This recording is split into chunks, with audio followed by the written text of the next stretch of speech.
So, good morning, everyone. We are up now to start this online conference for EUAMI project.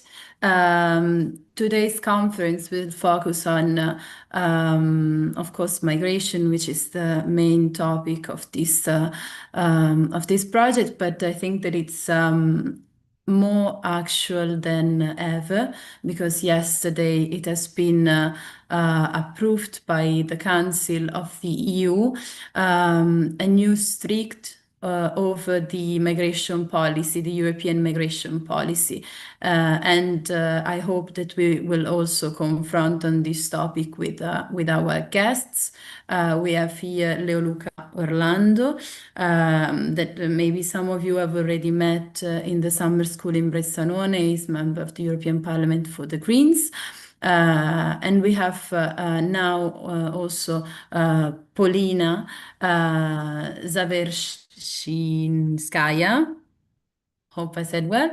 That as well, some of you already met, and she's a research fellow at the Department of Political Science, Law and International Relations, and she's also in charge of this project for the University of Padua. I will first let her the floor for a very quick introduction about the project, and then I will leave the floor to Mr. Orlando, that I thank for being another time with us. Thank you. Thank you very much, Sarah, for organizing this event and welcome everyone, especially our students. So I will be very briefly because I think the project already was introduced both to the Europarlamentaries but also to the students, but we will take a look also again. So yeah, as you know, it's called EUAMI, European Values and Migration. So what it is, it's a Jean Monnet network and network of high schools. So with a focus on European values and migration, with expected income, strengthening teachers, training, and student understanding of the topic. So the topic of European Union and of course migration. And from the timeline of the 1st December 2023, and it will last roughly a year still. So why do we need EUAMI? And I think here we can see that it's very important to have this project, but also so many projects on migration and strengthening of European identity, because it become one of the major socio-political issues in the European Union, right, with the rise of far right and also the Eurosceptic moods. So we need for better European Union literacy in schools, but also not, of course, in schools, but also in the universities, because teaching, we sometimes also deal with the problem that students didn't receive this education in school, and they barely know what European Union is and why we need European Union for us. And of course, to support teachers with tools, curricular and methods for teaching these topics. So we have a big consortium, which includes coordinator, which is University of Padua, and and subcontractor, who is responsible for communication dissemination, which we thank very much Sarah for that as well. So it's Centro Studi Formazione, Comunicazione e Progettazione sull'Unione Europea e la Global Governance. And we can see here Sarah is representing this. And various schools from Italy, Poland, Spain, Bulgaria. So what EUAMI does? So we have a couple of objectives that we have to achieve until the end of the project. So to provide trainings, courses for teachers to enhance their professional skills and growth, to equip teachers through workshops on new knowledge and pedagogical approaches to teaching the European dimension, to engage teachers and students in discussions and activities related to the European Union aspects, both in the classroom and outside of it, and assess their perceptions, to foster a strong network among schools, to develop a sense of belonging to the European Union among teachers and students, and to formulate recommendations for incorporating European Union and European Union related topics into high school curriculums in an effective manner. So what has already been done? We have regular meetings with coordinating and steering committees to discuss the different aspects of the project, right, and to improve that. And we also had teachers training, so course organized by University of Padua and various workshops. And teachers also very much welcome to evaluate their impact and to suggest how to improve that. What we already have done, we had in-class activities and virtual and even hybrid exchange because, for instance, Spain and Bulgaria met this year offline to discuss important topics of European Union and migration, and also to discuss to reunite after the summer school that we organized. So that was very nice that this is even goes further than online collaboration. And also meeting with European MP members. So that's also very nice that students have this opportunity, and we have this opportunity also today. So thank you very much for being here. We also organize annual summer school. So the last year we organized a summer school at Brixen, Bressanone in Italy, where the students had the opportunity to participate and to discuss various aspects of migration in a different, very interesting way. For example, in the classroom, but also outside of the classroom, there were excursions. And the Brussels Summer School 2026 is in progress. And Sarah is very much involved into that. And from my side, that was it. Thank you very much for being here. And thank you, Sarah, for organizing this event. Thank you very much, Paulina. And without any other hesitation, I will leave the floor to Mr. Orlando, who is a member of the European Parliament. He has already been member. He has been also the mayor of Palermo. He has fought strongly when he was mayor of the city against mafia, and is well known in Italy for his involvement in this fighting this huge problem, and is also a member of the Committee on Foreign Affairs, delegation of the Parliamentary Assembly for the Union of Mediterranean Assembly. These are all committees of the European Parliament, and is also vice chair of the delegation for the relation with the Mashrek countries.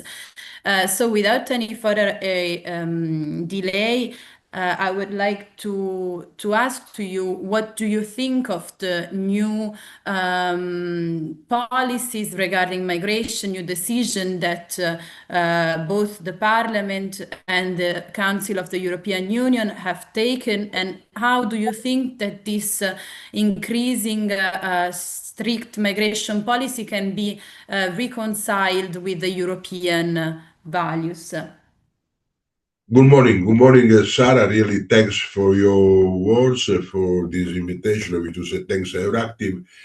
But please, I will not speak about migration. I will speak about human mobility, because I think that we have not to forget. Today is 10th December. 10 December 1948 was approved the International Declaration of the United Nations for Human Rights.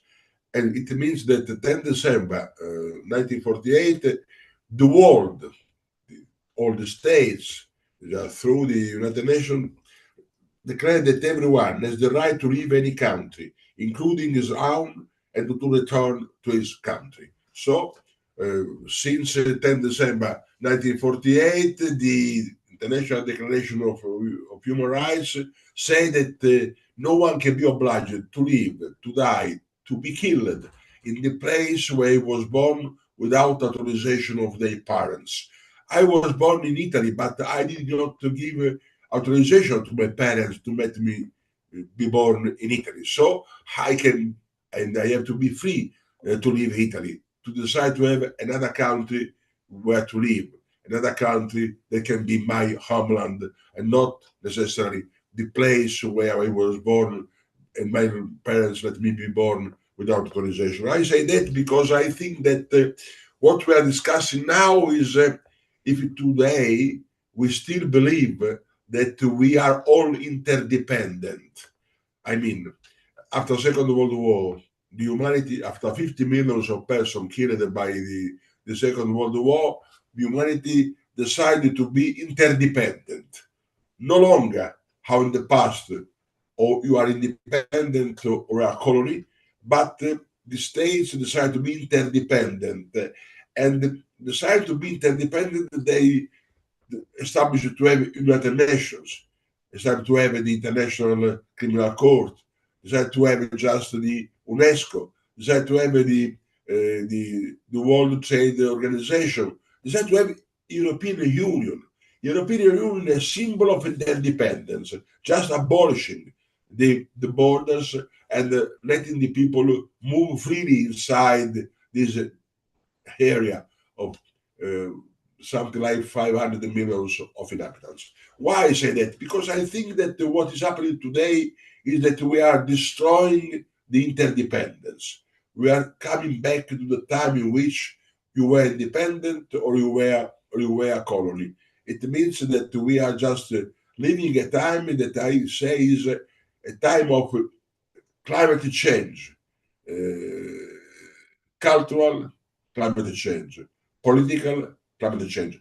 And we are just forgetting what is just written in the Declaration of Human Rights of 10 December 1948. We are just forgetting what is written in so many constitutions. I can remember Italian constitution that in Article 10 clearly say that no one can be considered an enemy, and the people coming from other countries not only can come, but they must be protected, and the Italian state has to guarantee all the rights that are required to human beings. Because I think that what we need is just to say that today European Union is going against the Declaration of United Nations. Is going with this migration policy. Is just trying to close this single state, and we are just the victim.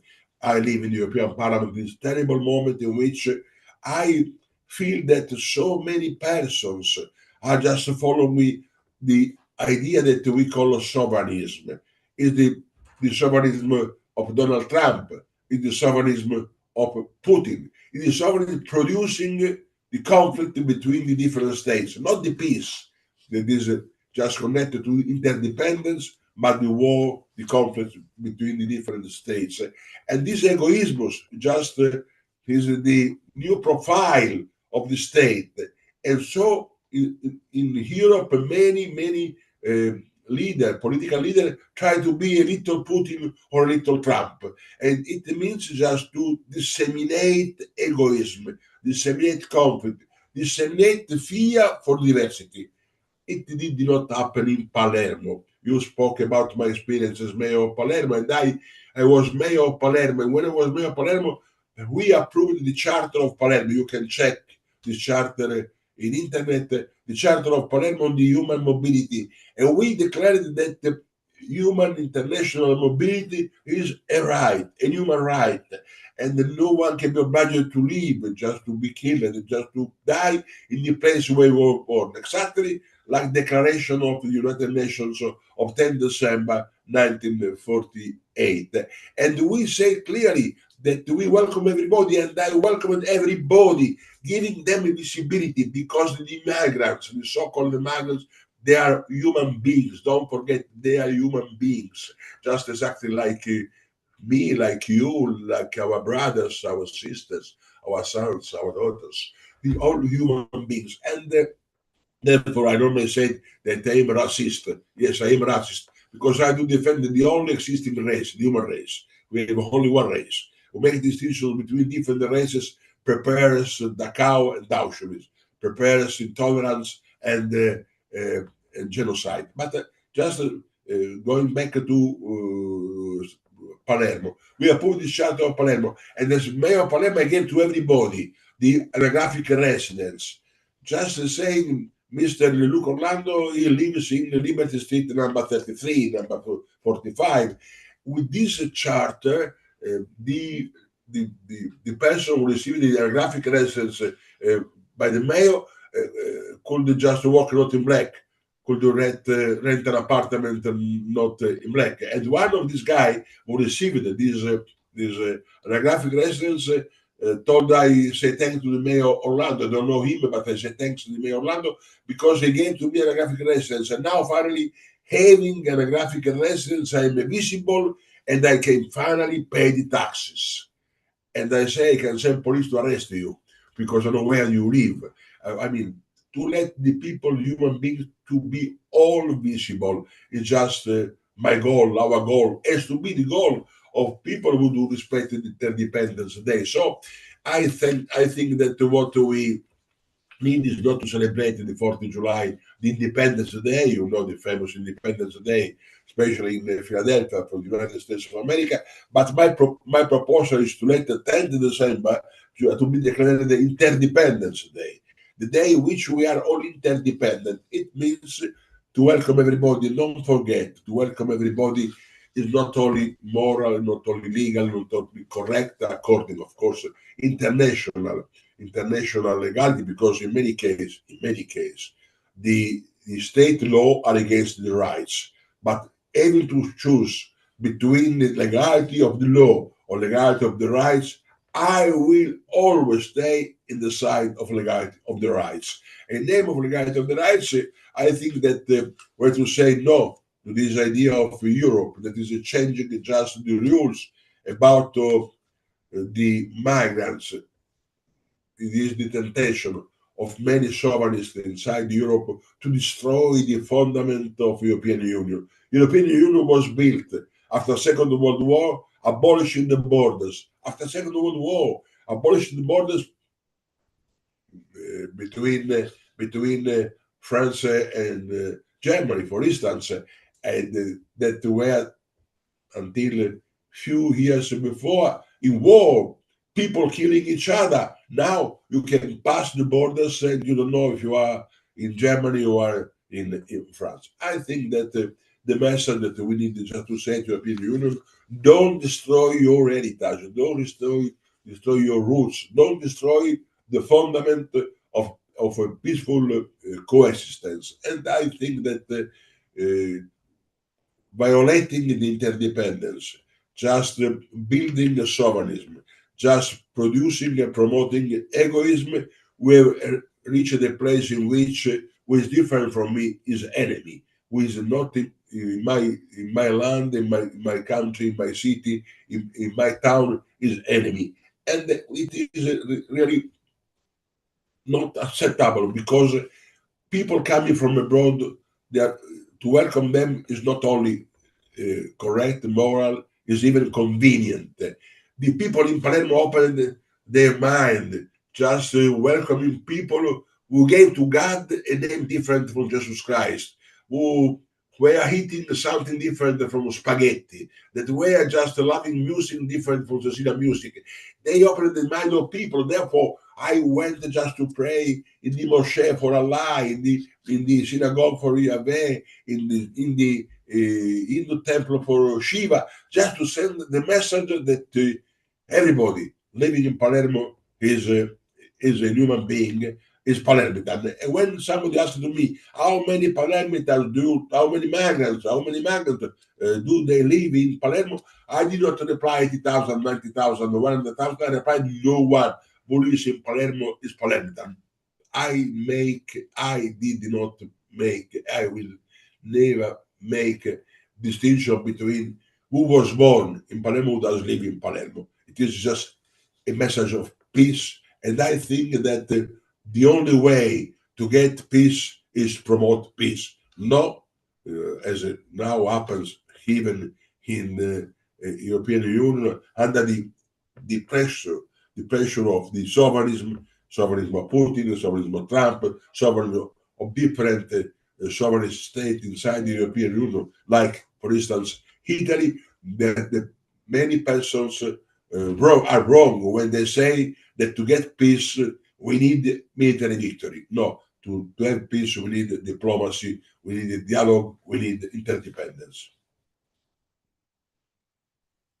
Thank you really very much, Mr. Orlando, for your words. I think that you really tackled many topics that with the students we have also tackled in the summer schools regarding the cosmopolitan approach, the interdependence, the building bridges instead of building walls. And because I know that in some minutes you will have to leave us, maybe I would like to give the floor to the students if they have some questions for you. So now, students, the floor is yours. Please, if you have questions, don't be shy and hurry up to ask the question because then Mr. Orlando has to go back to the parliamentarian work.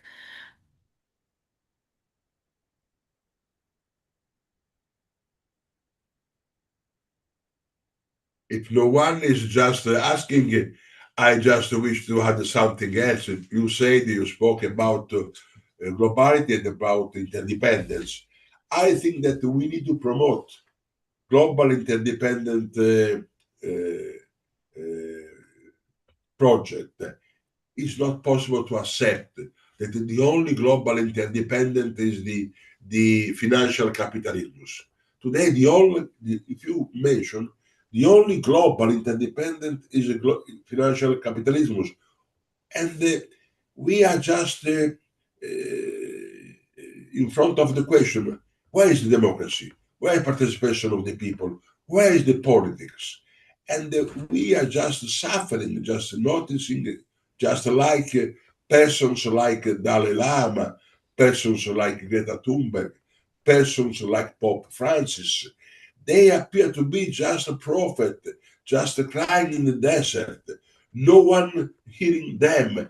But we need the politics, and we need the European Union can clearly be try to be interdependent. It is the reason for which I think that to speak about migration is only to speak about thermometer, is to speak about temperature, is the thermometer of the European culture today. And I think that we have to resist, to counter this negative political and cultural climate change. And I think that everybody in the country where you live, you can just feel that there is somebody who is just working to let everybody to be inside the global interdependent dimension and who is closer inside the belonging, considering who is different enemy, considering people living in other state just a potential enemy, and having fear. I wish to remember to you, please notice that the European nation was founded following the four freedoms, the four freedoms. Franklin Delano Roosevelt, the former president of the United States of America, the 6th January 1941, when neither your grandfather were born nor grandmother were born, but I see the 6th January 1941, he said that we need to promote freedom of speech, freedom of speech, freedom of worship, freedom of worship, freedom from need, and freedom from fear. I think that just interdependence is just one way to get the freedom from fear, and that the war is dictature of fear. Thank you. Thank you, Mr. Orlando. In the meanwhile, I have been noticed that there is a question from a student from Canossa. So if you want to open up the microphone, the floor is yours. Hi everybody, I'm Beatrice from Canossa campus. Please, voice. The voice. The voice più alto. So, hi Ecco, everybody. sorry, thanks. No, okay. I'm Beatrice from Canossa, and I want to ask you, how can the EU strengthen cooperation with countries of origin and transit in order to manage migration more effectively? I think not. You don't understand. Please repeat it because.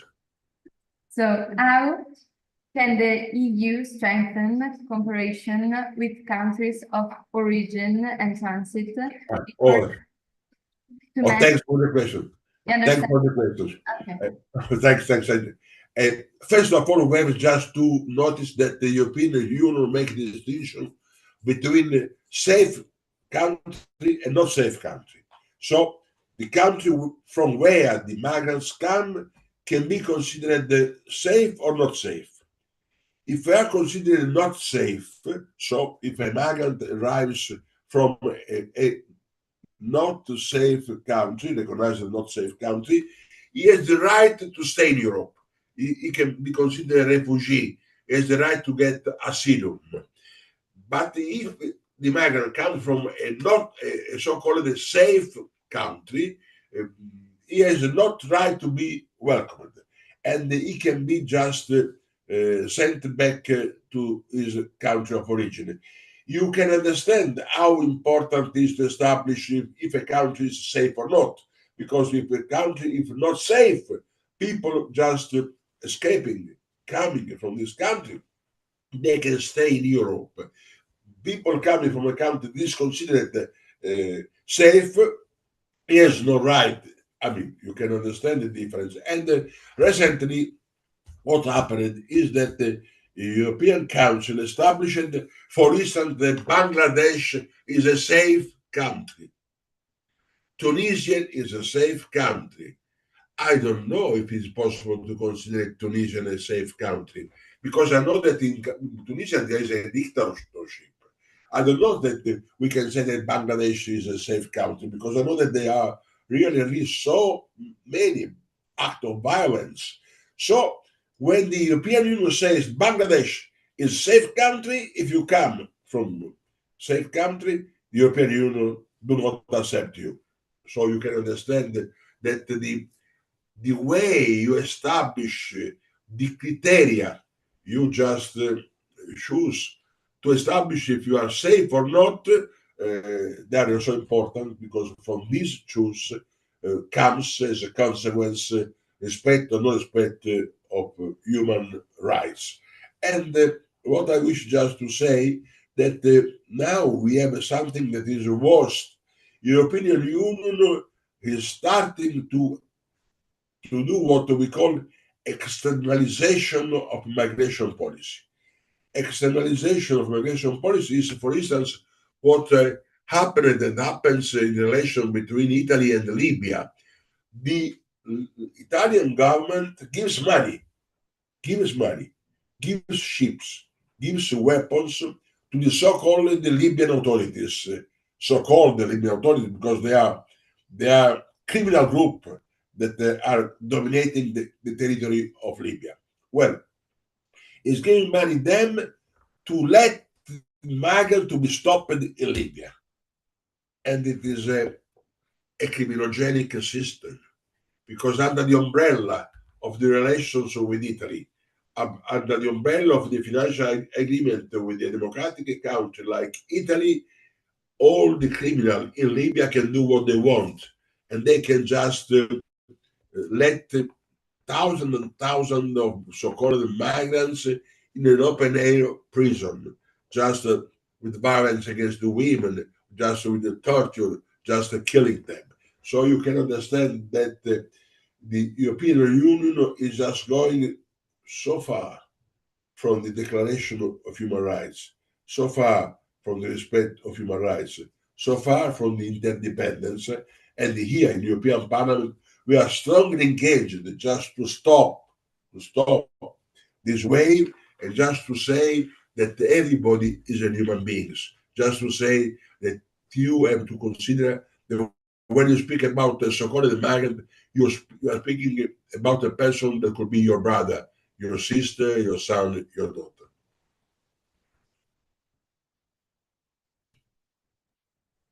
Thank you very much. I think you really answered the question from Beatrice. May I ask if there is another question before you go? I don't know how long, It's okay. how It's much fine. time. Yeah? It's fine. Is there, okay. Is there another question? No, I don't have another question, so thank you for your time and thank you.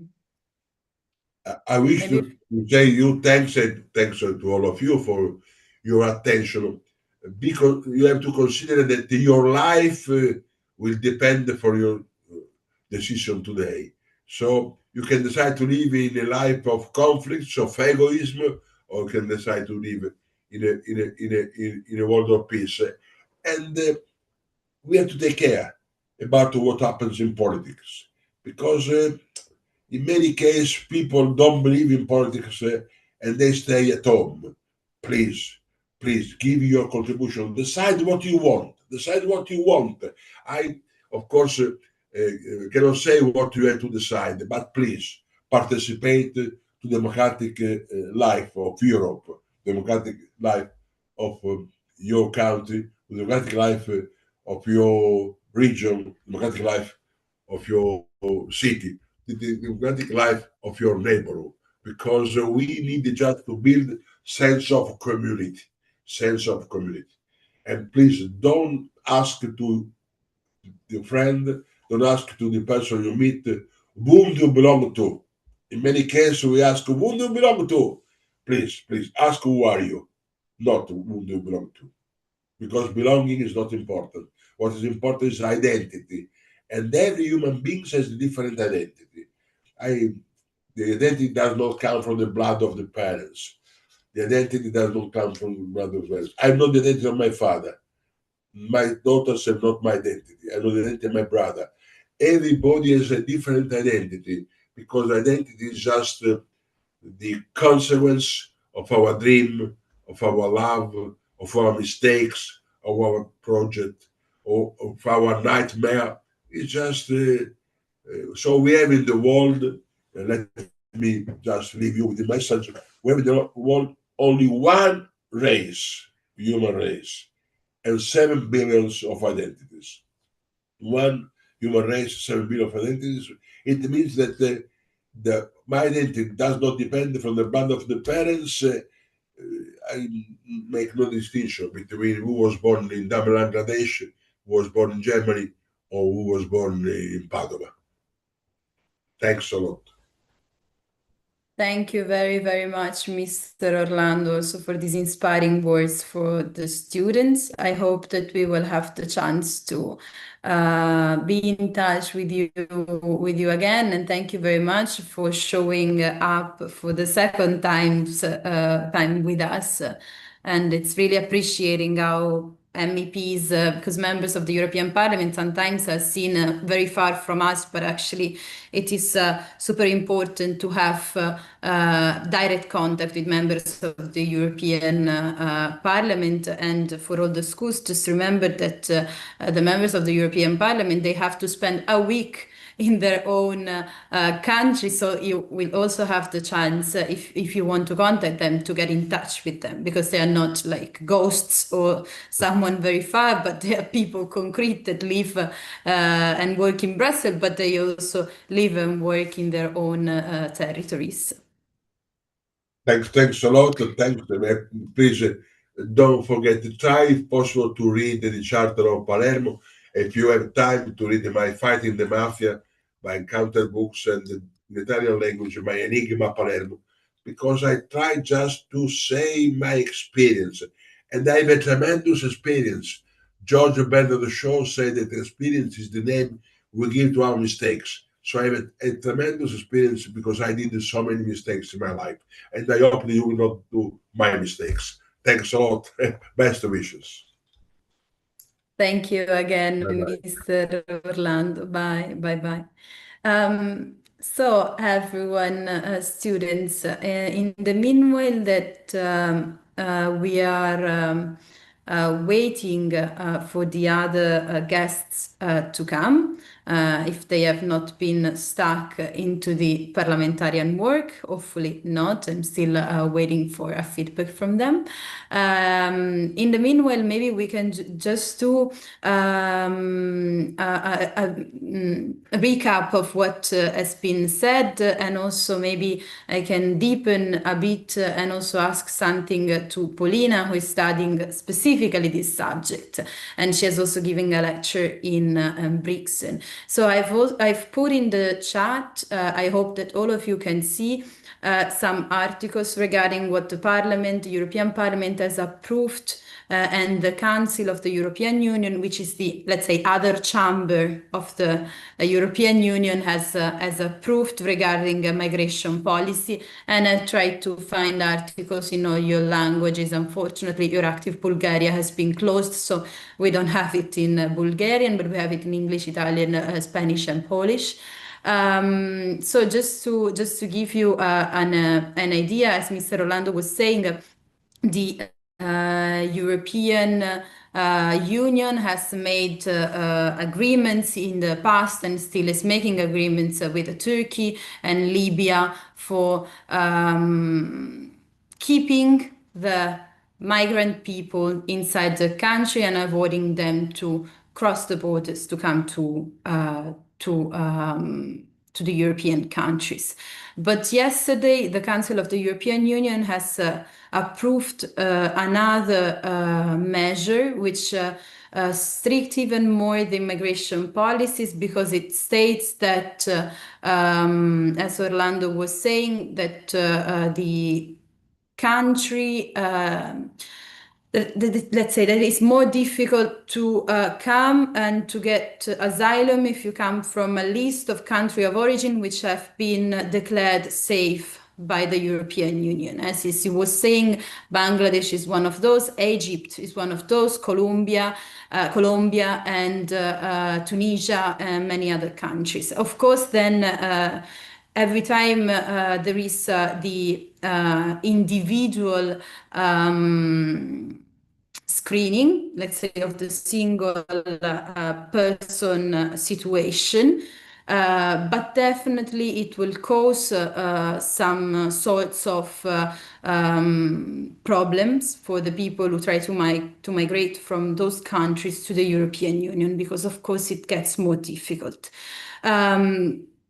And then other policies regarding as well the migration policy has been made, but I think that this was one of the biggest recently, especially because it goes against the global spirit that the European Union has embraced inside the European Union, because as you know, we are free to move from one country to another, but the idea that the European Union is now spreading, especially because of some push coming from the so-called sovereignist or nationalists, is to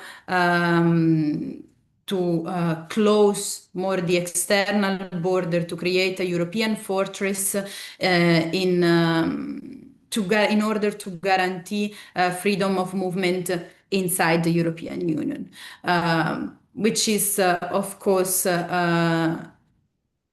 in my opinion, and I say it as a journalist, giving to you my own opinion, it is not the way in which the world is also going, because it's going through a more globalization and global moving of people from one country to the other and the other part of the world, even with or without also economic means and financial means. People are moving anyway. And increasing the border controls and the fortress Europe for sure is not the long-term solution to manage the migration phenomena. And I would like now to maybe ask Paulina, since you are working on it, why do you think that this general approach on migration and also on how migration is narrated, is told by the media, but in general in the civil society, why do you think we are told to be more and more afraid of the migrant, even though maybe all of us have had some classmates or some co-workers or whatever, or neighbor who is non our country native person, let's say, but has a migrant background.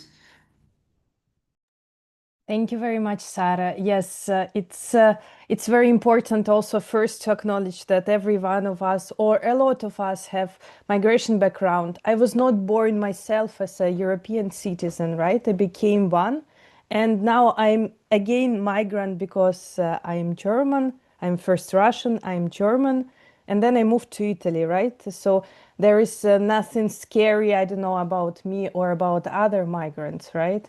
I wanted to show you a couple of pictures so you can also have a comparison when we talk about the politics of fear, especially the one that posed by and propagated by the sovereign nationalists,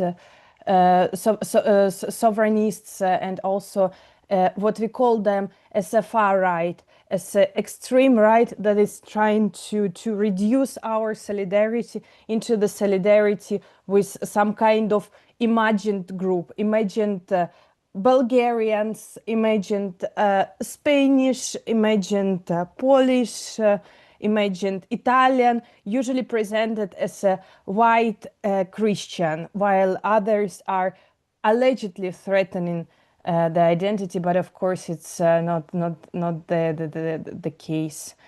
Just let me share the screen. I don't understand why I cannot do that. Okay. Okay, great. So I will show you two pictures, and you can see that also, I think, quite clearly here.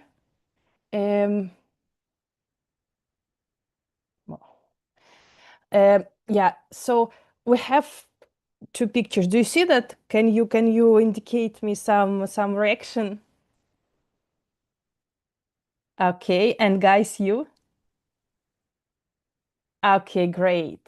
So, and you can see here it's the different, right, narration. It's a different storytelling about migration and about refugees, right? On the first picture, we can see harmonious walk, I don't know, integration of the people. People are happy be together, right? And on the other picture, it's exactly this provocation of the fear. So people are reduced to the kind of mass, usually portrayed by these politicians, so by the politicians of far right, as a kind of limitless invasion. So we can see here the poster, a Eurosceptic poster of the British far-right party led by and is led by Nigel Farage, where he presents that as you see, as a limitless road of people. So a lot of people come to us and European Union failed us, right? So here it's kind of construction of crisis, construction of urgency,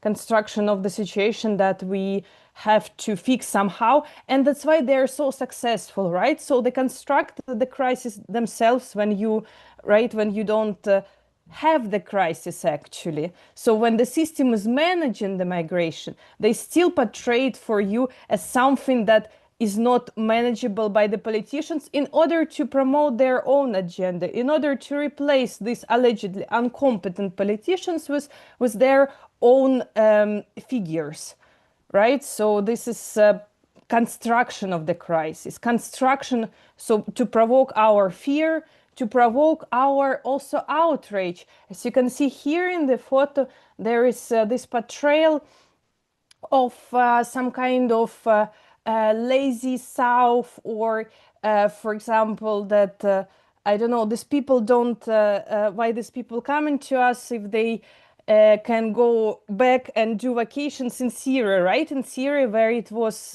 war and the country is destroyed, right? So, but they portray that as a southern country, so people are lazy, people are opportunistic coming from there, that are not refugees, but someone else. So this is portrayal, and that we can see also portrayal within the European Union itself, right? So we can see work in Germany, then we go down to the Italy, and here we can see already here on the peak of the shoe, there is a person already relaxing and having fun. So there are different ways to negatively portray refugees, to provoke different negative emotions of the people, and that's why it's also becomes more and more effective. And but the solution is to become more and more aware that this is not a case, right? That we can live together and coexist peacefully. So, and if we remember, the main slogan of the European Union is unity in diversity. So we have to cultivate that, and we have to be aware of that. Thank you very much, Sarah. Thank you very much, Paulina, who's a research fellow at University of Padua, and she studies specifically this subject. Now I've seen that Mr. Lopez Aguilar is here with us. Thank you really very much for taking your time, for having time for connecting and confront with us. Juan Fernando Lopez Aguilar is member of the European Parliament for the fourth time, if I'm not wrong. It's fourth time of being member. No, not for the first time. No. Sorry? No, I've been here 15 years. 15 years. Okay, yes, I've been sorry. here 15 years. 15 years, yes. Member of the Socialists and Democrats, is also member of the Committee on Civil Liberty, Justice and Home Affairs and Committee on Constitutional Affairs.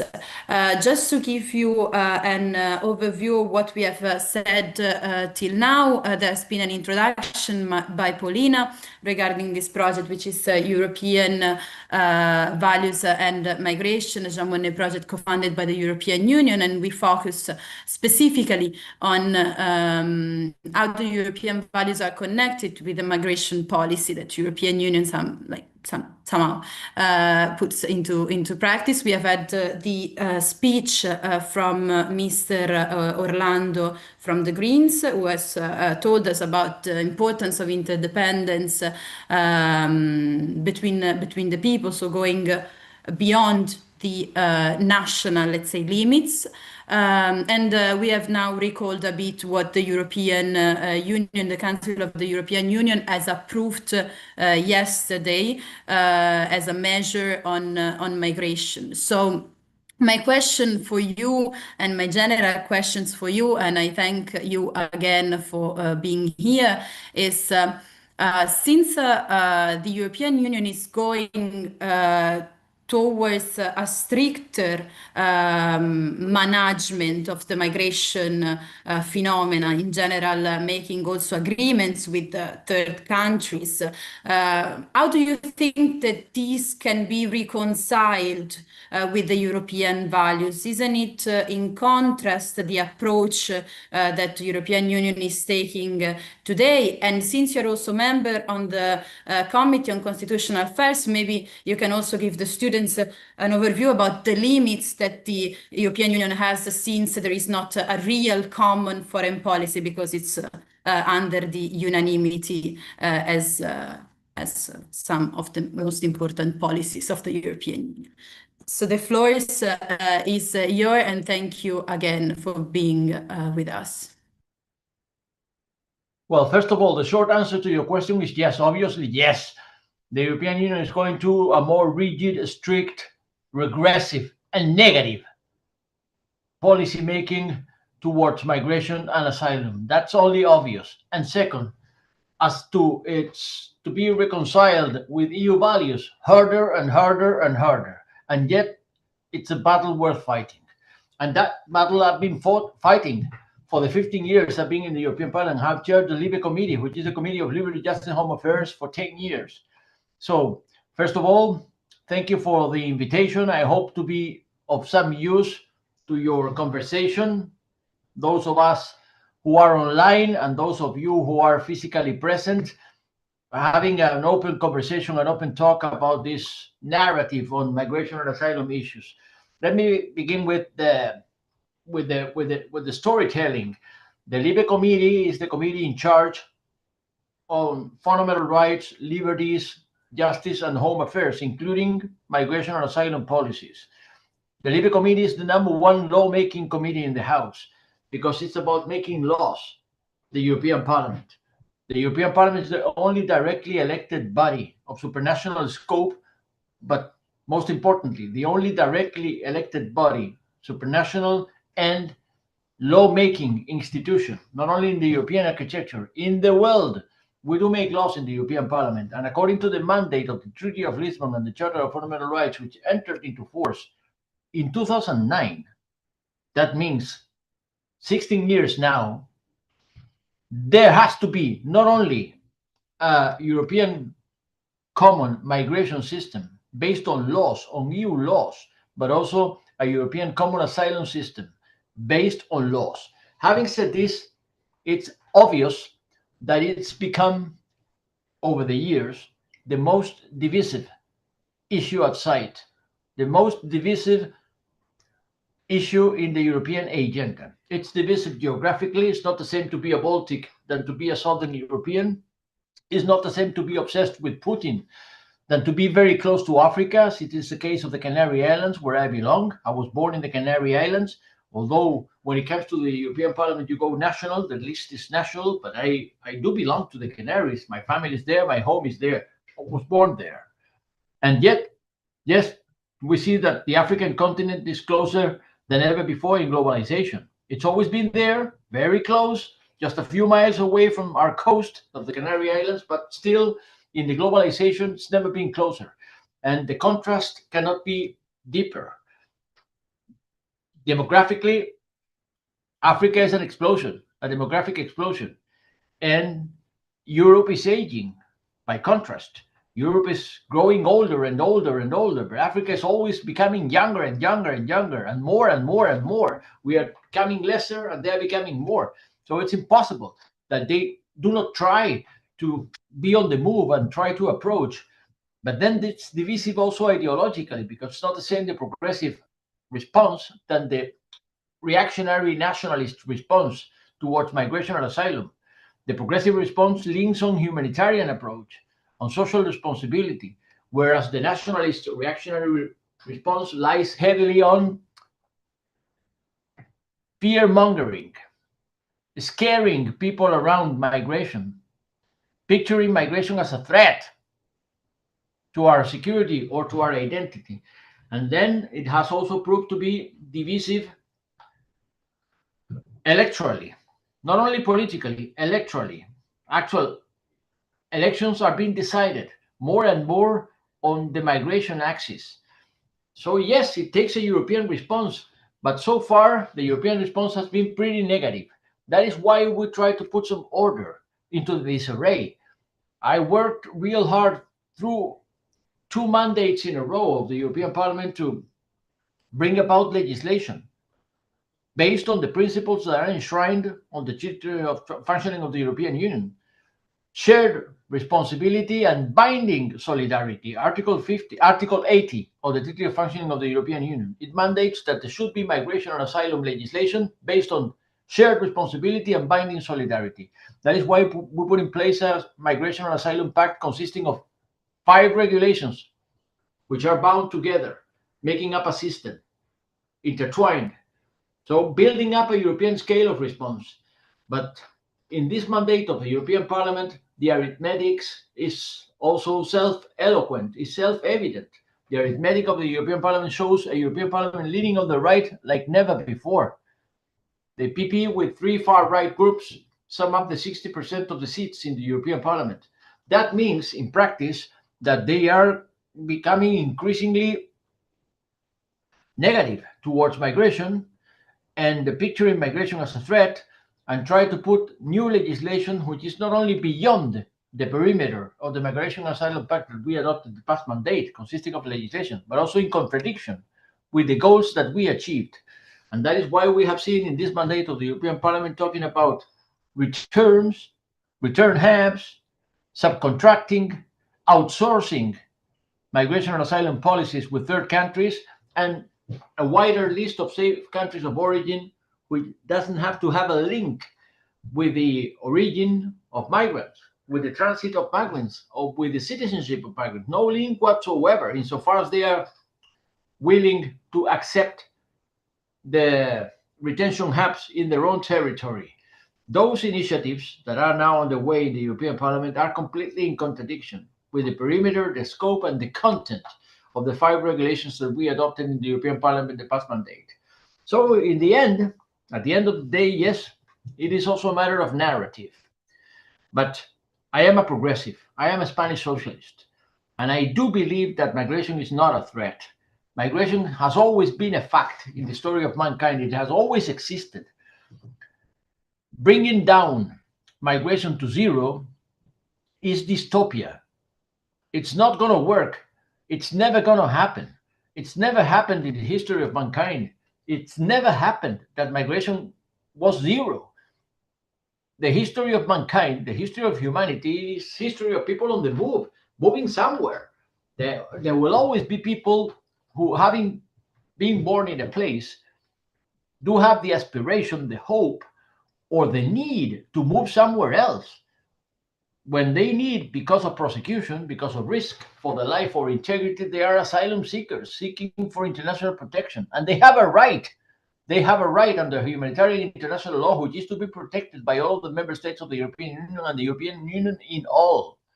But then there comes he or she who is seeking for opportunities, for a better future, fleeing drought, fleeing despotism, tyranny, or corruption, or fights, or warfare.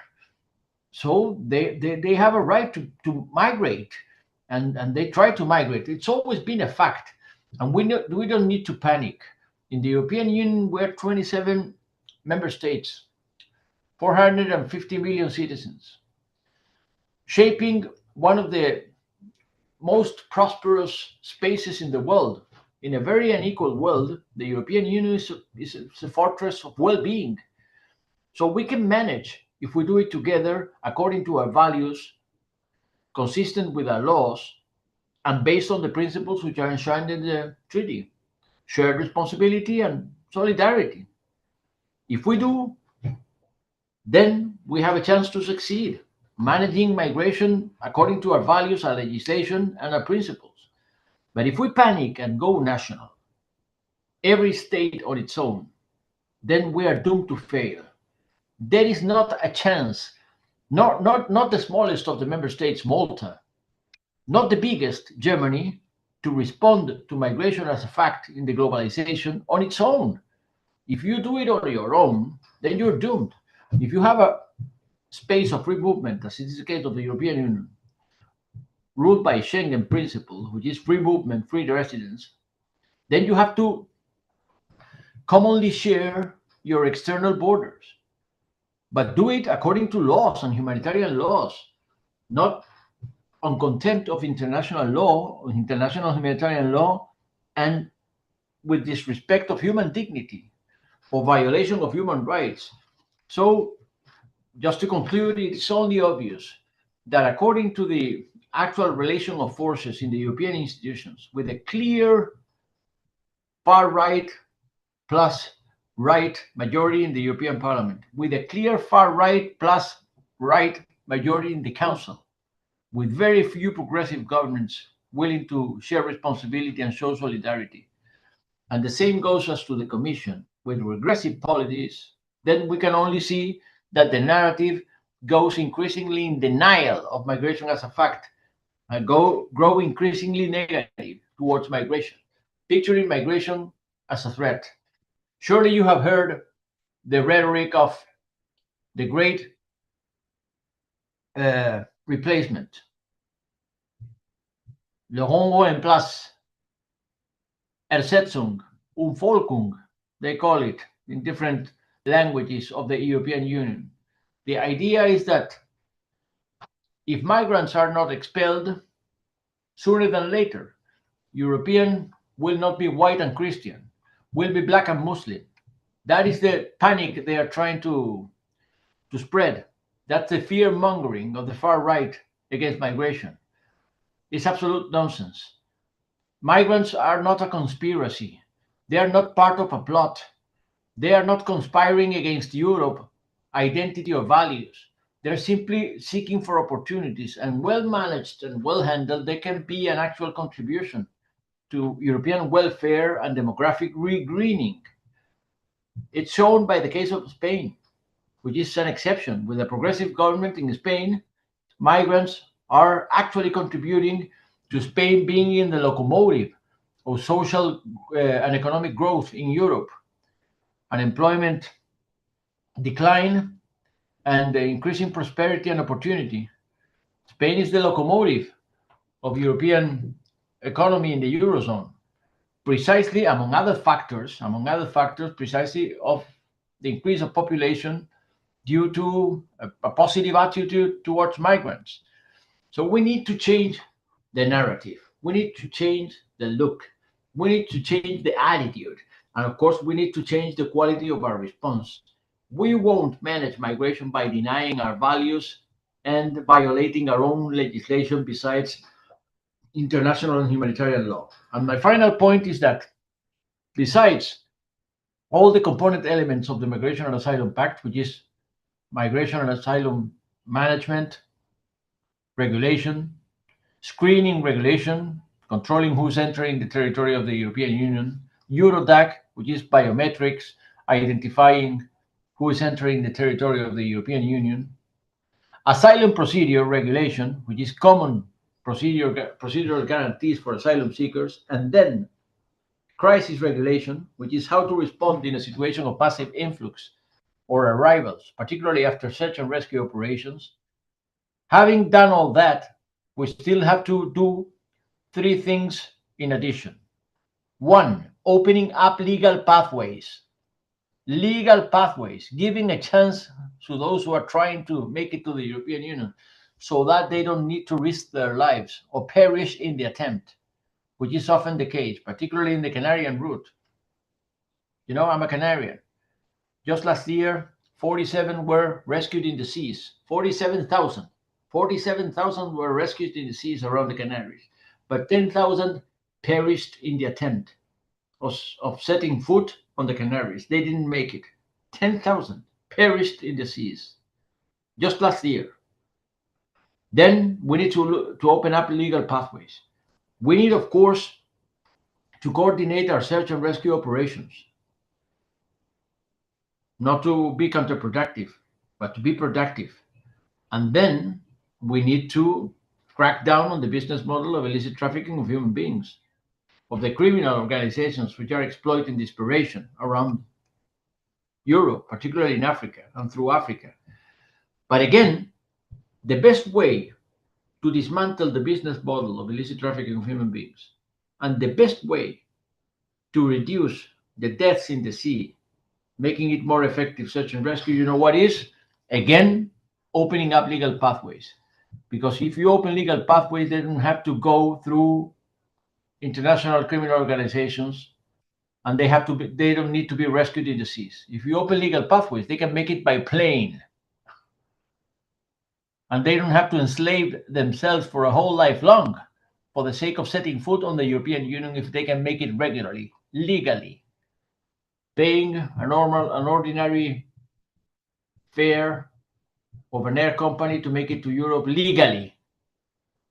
That is what we have to change. Not only the narrative, but also the attitude, the look, and the policy, making it more consistent with our values, with our legislation, and with our principles. I thank you for your attention. Thank you very, very much also for these answers practical answers that we maybe have not heard yet during this conference on how to, let's say, change the narrative given by the sovereignist of European fortress as a need for the Europeans. And now I ask the students if they have some questions. We have two schools from Italy, one from Poland, one from Spain, and one from Bulgaria. So we are also Okay. various I'll take consortium. some questions. I take note, and I'll try to answer. Okay. So students, the floor is yours. If you have some question, please just go and open up the microphone.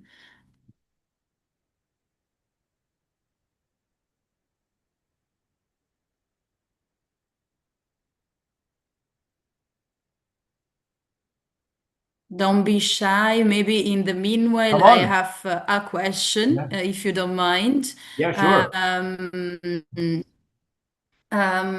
Because I was very inspired by the speech regarding the narrative, you know, and how the right and far right in the European Parliament are banding together. And my question is, since now Donald Trump is also spreading this narrative, and moreover is also making a network with other far right leaders around the world, and he has also openly said that the European Union is doing wrongly accepting migrants instead of just letting them out. What should the EU do? And as well, how can the EU emancipate from this narrative?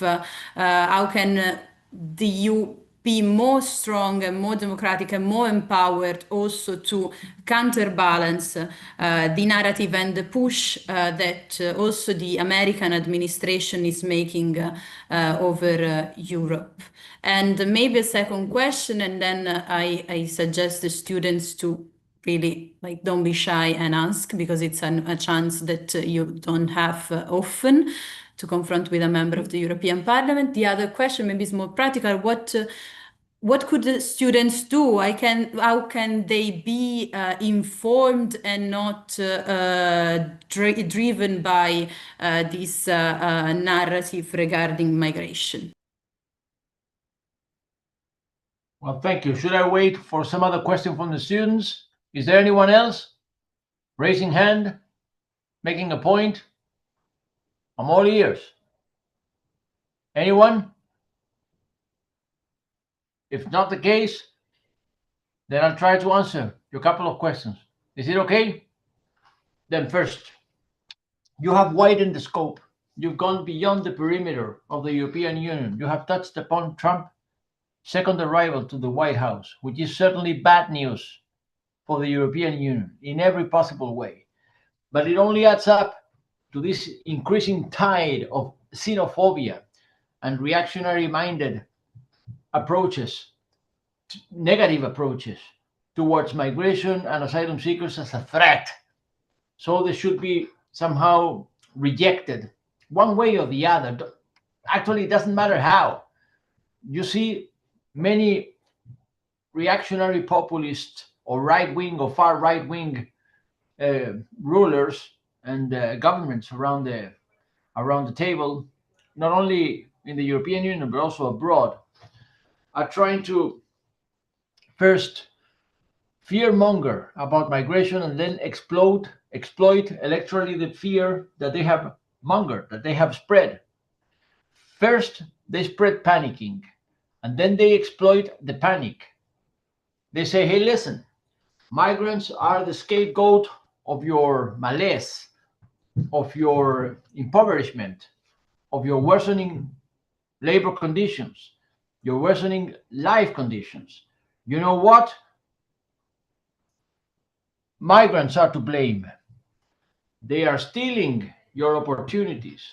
They are competing with you in the job market. So you're worsen off because of migrants. That's complete false narratives. Complete false narratives. This precisely the antisocial right-wing populist policies that explain the worsening conditions of the working class. It's not the migrants. It's not the migrants. Actually, migrants could be a positive contribution to the well-being and the welfare and the growth of the European social fabric on many grounds. Otherwise, the European Union is aging, losing population, losing weight, and losing relevance in the globalization. So we are going lower and lower in our importance. 50 years ago, we had a share in the global GDP and population much higher than we have now. So we should care about reverting this trend, and migrants could be a positive contribution. But then again, it takes a change of narrative. Certainly, Trump is supporting European nationalist, populist, reactionary, far right political forces. That is only obvious. We have seen and read that clearly in the latest US national security strategy. We have seen that Trump is willing to support far right reactionary populism and nationalist populism under the label of patriotic political forces.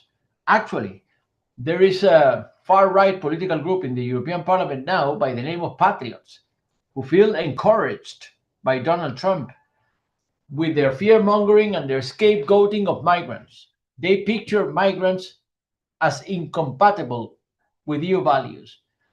Migrants are not incompatible with EU values. What is incompatible with EU values is xenophobia and rejection of migrants, whatever the cost, whatever the moral cost, and whatever the decisions or the policies that are to be taken. That is incompatible with EU values. Rejecting differences, rejecting the different as incompatible with Europe, that is incompatible with Euro values, because Europe, after all, is unity in diversity, and Europe is non-discrimination, and Europe is equal dignity of all human beings, and Europe is protecting anyone under EU law, regardless of their nationality. That is the beauty of the European Court of Justice, which may ensure the binding nature of the European Charter of Fundamental Rights, regardless that the judicial redress has been filed by a foreigner. You don't need to be a European to make it all the way to the European Court of Justice seeking for judicial redress.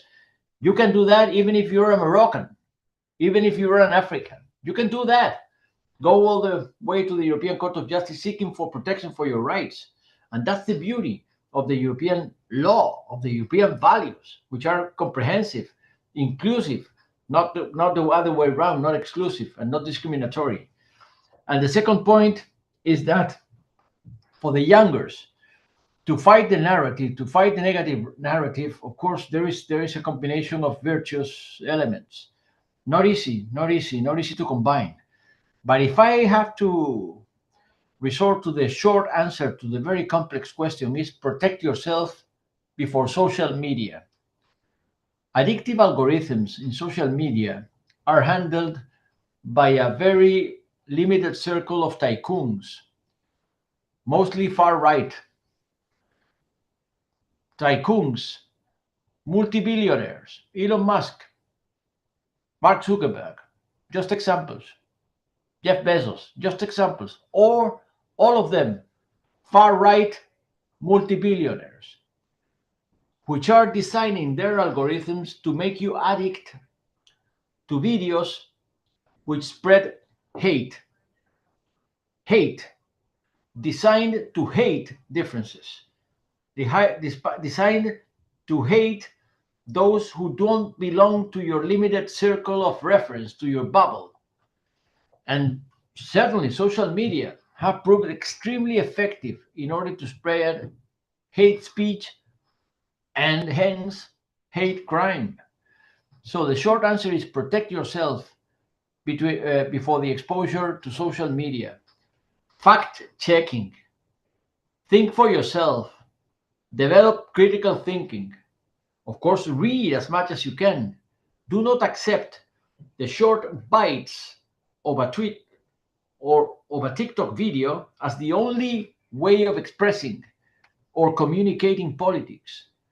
There has to be a conversation in politics.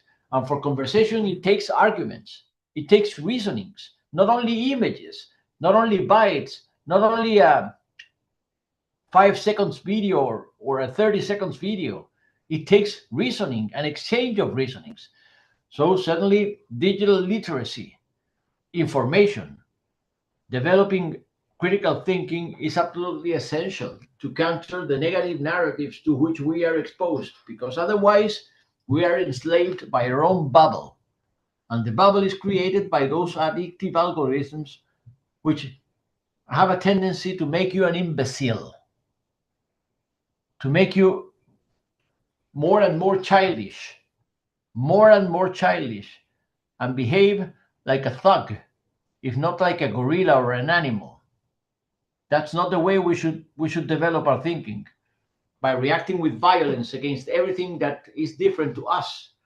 We should develop the capacity to understand our differences and to handle them in a constructive and deliberative public space, an exchange of reasonings and arguments, so we can overcome our conflicts by peaceful means instead of violence or denial. That is the short answer to a very complex question as to the younger generation. Thank you very much. And speaking about younger generation, I see that the hand has been raised, so immediately give the floor to you. Please introduce yourself, the school you come from, and thank you very much. I salute you. I wish you well. Thank you. Bye now. Hello. Is there any more questions? No. Is there any more questions? Yes, there is a question from Emiran School in Bulgaria. Okay. My name is Dan Dimitrov from Emiran School in Bulgaria, and my question is, could this whole anti-immigrant hate behavior coming from far-right radical parties in the European Union somehow affect other countries outside of the European Union and make them close their border and close their border to countries in the European Union? Yeah, again, the short answer is certainly yes. Of course, it may affect it. For one thing, because outsourcing, externalizing migration management may induce to illicit bargainings between the European Union institutions or member states with third countries. Whenever, listen, I have chaired the Committee of Liberty, Justice and Home Affairs in the European Parliament for 10 years. And I have represented the European Parliament in the Council of Ministers of Justice and Home Affairs for 10 years. That was my role. Among other things, I was representing the Parliament in the Justice and Home Affairs Council of Ministers. I was once Justice Minister myself. I was Justice Minister with Zapatero government. But then I came to the European Parliament and I kept representing the European Parliament in the Justice and Home Affairs Council of Ministers. And you know what?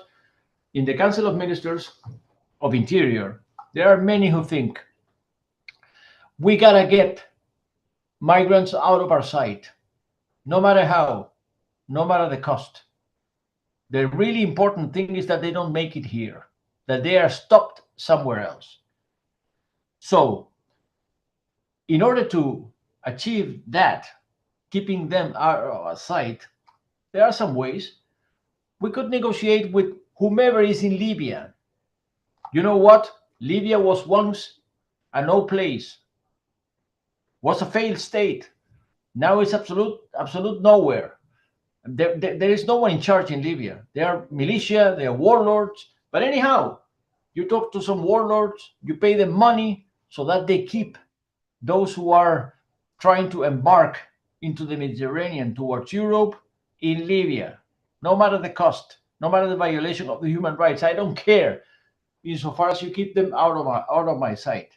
Then there comes some African country. Fly them to Rwanda, I heard many times. Fly them to Rwanda. Why Rwanda? Because do you think they're all black and that's indistinct? So if they are black, they belong to Rwanda rather than Europe, although they are not from Rwanda. Although they were not coming from Rwanda in the first place, you fly them to Rwanda only because you think you may bribe some Rwanda government and you may pay a price, that Rwanda government, to keep them out of our sight. Do you think that's fair? Do you think that's consistent with our values? Do you think that's consistent with the EU law? Of course it is not. That's what I'm implying, that when you approach with that negative look to the whole issue of migration and asylum seekers, then of course you make an influence on third parties. If you offer them money for the sake of keeping migrants out of our sight, then you're also influencing your neighborhood and your neighbors' behavior and their moral standards and their legal standards, which are not consistent with human rights and international humanitarian law. Then you're spreading an absolutely negative image of Europe, negotiating no matter who, with, no matter how, no matter what. That is terrible for the image of the European Union, but also is terrible for the world. So that is also the short answer to your question. Yes, you may exert a negative influence if you don't change your state of mind as to migration and asylum. There is another Thank question. you. There is